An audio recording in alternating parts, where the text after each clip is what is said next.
புதுசா நம்ம எக்ஸ்டெண்ட் பண்ண பண்ணையோட பார்ட் 2 வீடியோ இது. நம்ம குளிருக்கு, மழைக்கு கோழிங்கள எப்படி பாதுகாக்கிறோன்றது தான் பார்க்குறோம் இப்ப.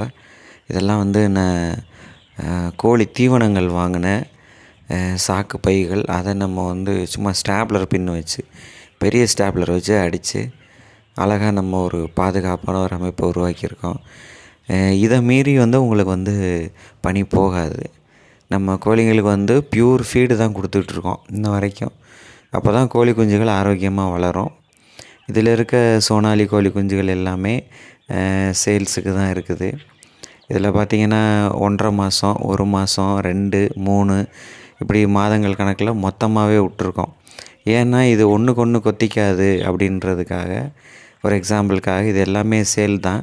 இடம் புதுக்கோட்டை. புதுக்கோட்டையை சுற்றி இருக்கிற மக்கள் வாங்கிக்கலாம். இப்போ இதில் நீங்கள் பார்க்குறது வந்து அடல்ட்டு சோனாலி. நிறைய பேர் பெரிய கோழி கேட்டிங்க, சோனாலி இருக்கான்னு. இப்போ இதில் வந்து மேல் ஃபீமேல் 2மே இருக்குது. பெரிய கோழி வேணுங்கிறவங்களுக்கும் இந்த நம்பரை தொடர்பு கொண்டு நீங்கள் வாங்கிக்கலாம் அந்த கோழியை.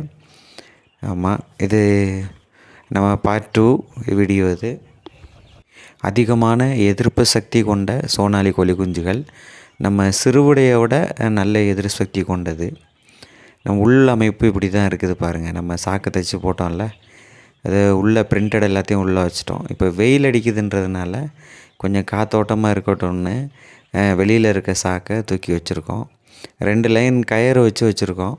அது ஒரு லைனில் கயிறில் சொருகி வச்சுருக்கேன் பாருங்கள். இதில் பாருங்கள் 2 லைன் எல்லோ கலர் கயிறு போகுது பாருங்கள்.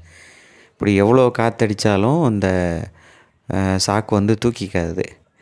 சேனலை சப்ஸ்கிரைப் பண்ணுங்கள். சோனாலி கோழி குஞ்சு தேவைகளுக்கு